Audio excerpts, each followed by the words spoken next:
सुना है कि किस्मत बदलते देर नहीं लगती, पर किसी की किस्मत रातों रात बदल जाए ये नहीं सुना होगा। लेकिन अभिषेक और अभिषेक के परिवार के साथ कुछ ऐसा ही हुआ। कैसे, जानेंगे आज की कहानी में। अभिषेक कानपुर का रहने वाला है और कानपुर के ही एक छोटे से गैरेज में छोटी मोटी नौकरी करता था। पैसों को लेकर उसकी परिस्थिति ऐसी थी कि खा पीकर कुछ नहीं बचता था और ऊपर से कमाने वाला वो अकेला और खाने वाले 3 पेट, अभिषेक, अभिषेक की बीवी भावना और उसका छोटा भाई शौनित, जो कानपुर के ही एक कॉलेज में अपने बीकॉम की पढ़ाई कर रहा था। पैसों को लेकर इतनी खस्ता हालत होने के बावजूद अभिषेक ने एक दिन गैरेज की नौकरी छोड़ दी और उसी दिन कानपुर में ही एक जगह खरीद ली कपड़ों का शोरूम खोलने के लिए। अचानक उसके पास इतना पैसा आना लोगों के मन में कई सारे सवाल उठाने के लिए काफी थे और इस आग की तरह फैल रही बात को शांत करने के लिए अभिषेक ने लोगों से कहा कि उसने बिजनेस लोन लिया है। लेकिन सच तो ये था कि उसे एक रात पहले किसी खंडहर से बहुत सारा खजाना हाथ लग गया था जिससे वो ये सब कर रहा था। उसी रात करीब 1 बजे अभिषेक और भावना अपने कमरे में सो रहे थे। तभी नींद में ही भावना को एक आवाज आ रही थी जो कि किसी पायल की थी। उस आवाज से उसकी नींद धीरे धीरे कच्ची होकर टूटी और जब पलकें उठी तो उसकी आंखों के सामने जो नजारा था वो देखकर किसी की भी आंखें फटी की फटी रह जाना आम बात है, क्योंकि भावना के पूरे कमरे में इस वक्त हवा में सोने चांदी हीरे के जवाहरात लटके हुए उड़ रहे थे और उन जवाहरातों में से धीरे धीरे करके खून टपकने लगा और पूरे हीरे जवाहरात अचानक खून में सन गए और फिर उन्हीं जेवरातों में से हवा में लटका एक हार बेड पर बैठी भावना की ओर बढ़ा और उसके गले में जाकर बंध गया और धीरे धीरे उसके गले को कसने लगा। भावना बेड पर पैर पटकती हुई अपने दोनों हाथों से उस हार को गले से निकालने की कोशिश कर रही थी, लेकिन निकाल नहीं पा रही थी। तभी उसने देखा कि कमरे में हवा में लटके हुए सारे के सारे जवाहरात एक साथ उसकी ओर बढ़ने लगे और उन जवाहरातों में किसी के बड़े बड़े दांत नजर आने लगे और वो आकर सीधा भावना के गले को काटने लगे। दर्द से चीखती हुई भावना कुछ कर पाती उससे पहले ही तेजी से आकर सारे के सारे हीरे जवाहरात उस पर गिरने लगे और गिरकर डबल होने लगे और वो उन जवाहरातों के नीचे दबने लगी। वो जितना उन जवाहरातों के ढेर से बाहर आने की कोशिश कर रही थी वो ढेर उतनी तेजी से बढ़ रहा था और कुछ देर बाद वो पूरी तरह उस ढेर के अंदर समा गई। तभी भावना को इस कदर नींद में चिल्लाते देख अभिषेक ने उसे नींद से जगाया तो वो उस भयानक सपने से बाहर आई। अभिषेक ने जब उसे पूछा कि वो नींद में क्यों चिल्ला रही थी तो उसने कुछ नहीं, एक बुरा सपना था कहकर टाल दिया। इस वक्त रात के 3:30 बजे थे तो भावना भी अपने टेबल पर रखे ग्लास से पानी पीकर वापस सो गई। दूसरे दिन जब अभिषेक का छोटा भाई कॉलेज जाने के लिए तैयार हो रहा था तभी अभिषेक ने शौनित से कहा, मैं नहाकर जरा रेडी होता हूं, तुम खजाने में से थोड़ा हिस्सा निकाल लो, हमें उसे बेचने जाना है। अभिषेक की बात मान शौनित उस कमरे में गया जहां ढेर सारा खजाना रखा था और फिर उसने कमरे में रखे एक संदूक को खोला। खोलते ही जोर से चीखा क्योंकि उस संदूक में खजाने की जगह हड्डियां, कटे हुए सर और कटी हुई उंगलियां पड़ी थी। फिर धीरे धीरे करके वो सारी चीजें संदूक से बाहर आके उसकी तरफ बढ़ने लगी और उसके पास आकर वो सारी चीजें एक दूसरे से जुड़ गई और उन्होंने एक औरत का रूप ले लिया।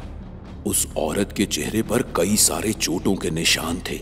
उन चोटों में से खून बह रहा था जिस पर कई सारी मक्खियां भिनभिना रही थी और फिर उस औरत के चेहरे पर की सारी मक्खियां उड़कर शौनित की तरफ आई और उसके चेहरे को काटने लगी। वो दर्द से चीखते हुए मक्खियां हटाते हटाते जमीन पर गिर पड़ा तो उस औरत ने हवा में उड़ते हुए शौनित का पैर पकड़कर उसे अपने साथ हवा में ऊपर उठाया और उठाकर उसे 2-3 बार सीलिंग पर जोर जोर से पटका और फिर उसे जोर से जमीन पर पटक दिया।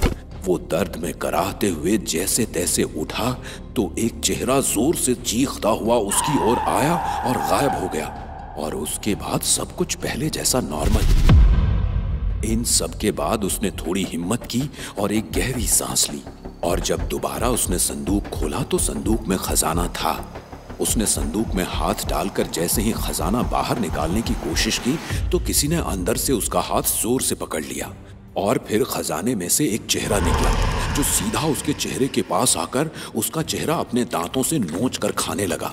शॉनिक चाह कर भी अपने आप को बचा नहीं पा रहा था। ऐसा लग रहा था जैसे किसी ने उसे पुतला बना दिया हो। शॉनिक कुछ कर पाता उससे पहले ही संदूक में रखा सारा का सारा खजाना पिघलने लगा और पिघलते हुए खजाने में उसका हाथ जमने लगा। ये देख शॉनिक अपना हाथ खींचते हुए जोर जोर से चीखने लगा और उसकी चीख सुनकर जैसे ही भावना और अभिषेक उस कमरे में आए तो उसने दोनों को बताया कि उसका हाथ खजाने में फंस गया है। दोनों ने उसके हाथ की तरफ देखा तो उसका हाथ बिल्कुल सही सलामत था।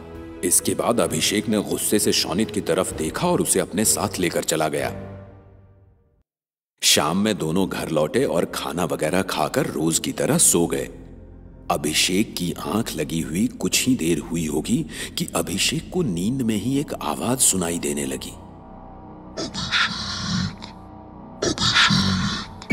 ये आवाज सुनकर वो उठा और नींद में ही चलते हुए कमरे से बाहर निकला तो कमरे का दरवाजा खुलने की आवाज से भावना की भी नींद टूटी। तो उसने अभिषेक को कमरे से बाहर जाते देखा और अभिषेक को बाहर जाते देख पहले तो उसने उसे आवाज लगाई, पर जब उसने कोई जवाब नहीं दिया तो भावना भी उसके पीछे पीछे जाने लगी। उसने देखा अभिषेक छत पर जाकर छत की दीवार पर चढ़ा और ऊपर से कूदने ही वाला था कि भावना ने अभिषेक का हाथ पकड़कर उसे दीवार से छत पर वापस खींच लिया और उसकी जान बचा ली। लेकिन दोनों छत पर गिर पड़े। छत पर गिरते ही अभिषेक अपने आप हवा में ऊपर की ओर उठने लगा। ये देख भावना जोर से चीखी तो उसकी चीख सुनकर शॉनिक भी वहां आ गया। दोनों ने देखा एक सफेद रंग की रोशनी अचानक कहीं से आई और अभिषेक के शरीर के आर पार हो गई। उस रोशनी के उसके शरीर से आर पार होते ही उसने अचानक अपनी आंखें खोली और आंखें फाड़ फाड़ कर दोनों को घूरने लगा।